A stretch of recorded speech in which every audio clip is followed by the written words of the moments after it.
Hello and welcome to today's episode. Today we're talking about managing your operations as a startup.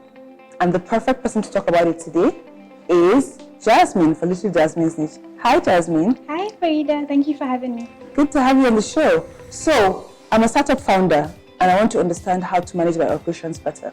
What's the one advice you have for me? I would tell you to create a standard operating procedure.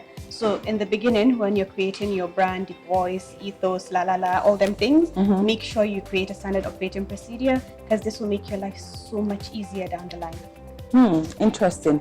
But you know, most people go into starting a business without knowing even what a standard operating procedure is. So break it down for me. Okay, well, it's essentially a detailed list, I should mention that, detailed list of instructions of how things are done in your company or the way you want them done in your company. Okay. Yeah. So what does that cover? It covers everything. Okay. So from how you source your raw materials, to how you buy them, how you store them, how you produce, how you package, how you do your quality control. Heck, it even includes like equipment maintenance, customer relations, everything. Interesting. So that really helps you with brand voice. Yes. So that every time somebody else is doing it, it looks like it's the same person. Yeah.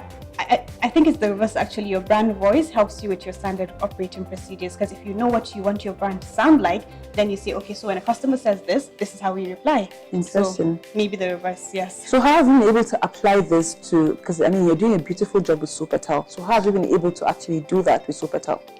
Well, I started with templates. When I first started, I had just like 1 or 2 staff. You understand? So it was very easy. So I just created message templates for them. So I trained them one-on-one for up to 3 months minimum.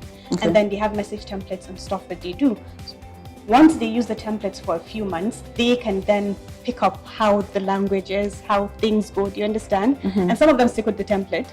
Yeah, but then most of them now, when they're sending messages to customer, they don't just go like, you know, I don't accept shorthand. You can't use shorthand when you're talking to my customer. You can't refer to my customer as dear or sis or all those kinds of things. Do you understand? So they pick up from that. So your values, I think, kind of seeps into it and they pick up from that. So it makes it easier for you to actually create templates for your employees. Exactly. Interesting. So what if I start up, because you know startups are different. What if I'm a startup that is like a tech startup and I need a lot of people at a go?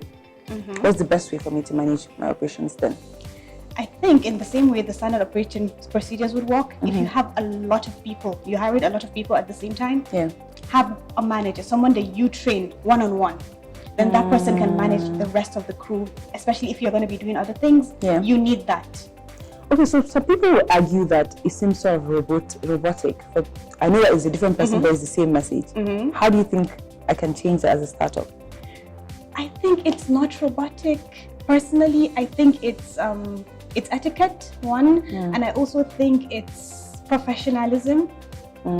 Because if you left it the way it was and every member of staff replied in whatever way they wanted, you would end up with problems.